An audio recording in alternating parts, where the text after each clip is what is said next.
Hello, I'm Mario Toneguzzi, managing editor of Canada's podcast, Taking Care of Business today with Darrell MacMullin, who is the Senior Vice President of Product and Platform for Mastercard. Thanks, Darrell, for joining us today. Great to be here, Mario. How are you? I am doing great, and we're going to talk about a recent report by Mastercard, Emerging Technology Trends 2024. Actually, for some companies, it is an emergency, I guess. It might be emergency for people wondering all the tech trends moving faster and faster these days. They are. And let me just ask you that in general, how important is it for companies and retailers out there to stay on the forefront of all this? Because it's just changing like every second, it seems, out there, technology. Yeah, well, I mean, one thing that you do notice, even though the pace of technology and the evolution seems to be accelerating, trust doesn't necessarily move at the same speed as technology does. Yeah. So, whether it's end users or end consumers or merchants and businesses and other companies of a variety of sizes, it takes them a while to understand actually how the applicability of some of this can happen. But there's two sides as well, as the applicability on the positive side and also on the negative side. Let's talk about a couple of key findings, I guess, from that report. Let's talk about, first of all, the rise of Gen AI and co-pilots and the streamlining experience there. Like, how are companies using Gen AI today, and where is this headed? Yeah, it certainly was the buzzword of 2023, right? Was Yeah. around Gen AI in particular, or the latest flavor of AI. Of course, AI has been around for a while, both in its kind of different forms of diagnostic and predictive capabilities. Mastercard has been at the forefront of a number of different AI capabilities for probably close to a decade now. I think probably how I would best shape AI for your audience is I wouldn't think about AI as a separate product. I would think of it more as like what electricity is, or imagine what electricity did to industries 100 years ago. Hmm. It's almost exactly right. You think 1924 versus 2024, the impact of what electricity did, and think of the evolution over the last 100 years. Yeah. It's not a product itself, but it powers so many other things. It's the backbone, or it's a layer of connectivity in a number of different pieces. And why I say that's important to think of it, even just as a company, before you go off and start creating a new AI product to put in front of customers, you may want to think on what can AI do to help optimize my current processes in a number of different ways. The If you think about it as like a layer of intelligence that affects everything that you do, I'll give you an example. It might be a real basic one, but it's one that has been very impactful at Mastercard. You can imagine we have a number of capabilities being a leading technology company around the world. I think we have over 600 products that are actively being used Mm. and a number of different versions of those products by market. You can imagine the amount of documentation that we have on all of those and the process to be able to find the information if you're a company trying to figure out how to use these products.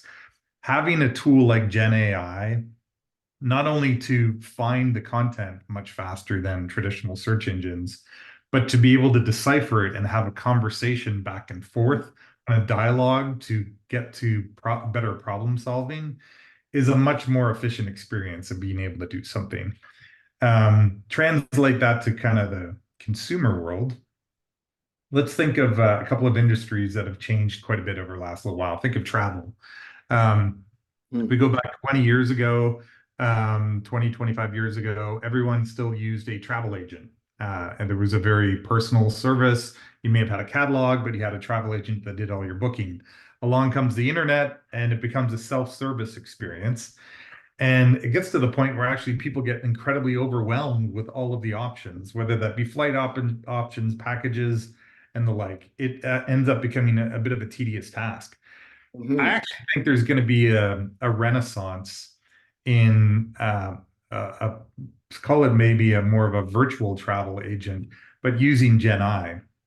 Next time you use a tool, whether it be Bling or ChatGPT or others, um, put in a suggestion for a 4-day trip to Scotland and what do you want to see or whatever, wherever your destination of choice is. And you'd be so impressed at the level of detail and sophistication that you can build out an itinerary literally in seconds. So Yeah. there's this, it's this, like I said, it's not a separate product, it's just a new layer of intelligence that if you think of being built on top of the internet was about distributing all information and content, AI is more like a study buddy that helps you decipher all of the information and get to more conclusive answers. Can you talk, Darrell, about I guess the balancing of the physical world with the digital world, and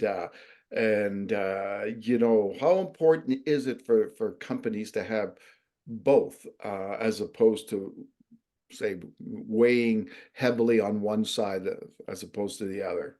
Yeah, I mean, I don't actually look at them as two sides anymore. I think it actually they are becoming more and more integrated in a beneficial way, right? Like the last thing you want to do is to go to a store, find out they don't have any in stock, and Yeah, not know where else it's available, right? That's a really basic example that hopefully some people have determined real-time inventory that connects the both online world over the master inventory of an organization versus one location can yeah, be a benefit for someone. I'm just using that as a basic example, but that augmenting the shopping experience itself, um, there's many things that we see in sort of our emerging technology as well, where we're going away from a traditional checkout to checking in with a merchant.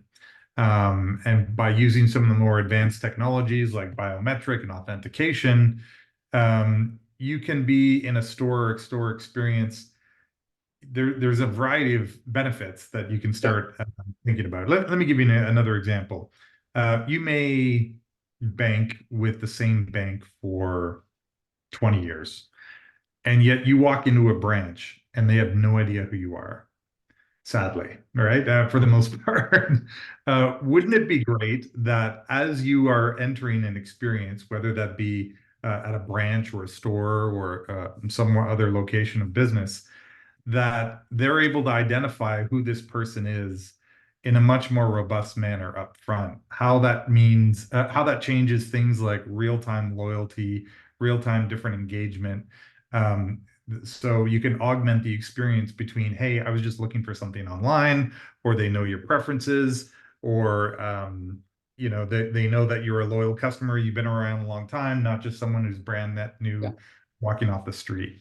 yeah, So there's a variety of ways that you start using data, real-time experiences, and real-time yeah. connectivity to actually make a better experience, both online and offline, whatever channel you use. Yeah. So I guess, as we progress and mo mostly in the last few years, that, what's changed is before, I guess you had that physical, say, let's take a retailer, you had that physical store, then you had their online presence. But now that technology is coming within that physical store itself, right? And opening, I guess, opening the door to a lot of things in the future, right? For a consumer. Yep, better product information on the spot, being able to see videos, demonstration, Yeah. instructional videos, all of those things that historically were all kind of segmented or fragmented can be part of one connected experience. Okay. Now, I just wanted to come back, to what we initially were talking about. Um, what what is the biggest challenge, and the biggest obstacles for companies in adopting a lot of this stuff? Well, I think part of it is trust off the top and understanding what it is and what it is, whether they want to rely and use their data as part of sort of some new experience. Part of it might be related to cost, and these are all things that actually Mastercard as a network it plays a very, very important role when any sort of new technology that comes out relating to facilitating transactions. Every day people see the kind of interlocking circles of the Mastercard brand. They have trust and peace of mind at some level that Yeah. payments and data are safe and secure. A lot of the technologies are out there that have been stress tested by a company like Mastercard for its know-how and experience, and ideally bringing down the cost for everyone. So it doesn't matter if you're a small business or an independent contractor or a large company. We work with parties all across the ecosystem to not only enable capabilities, but gain greater access and better education around a lot of these tools.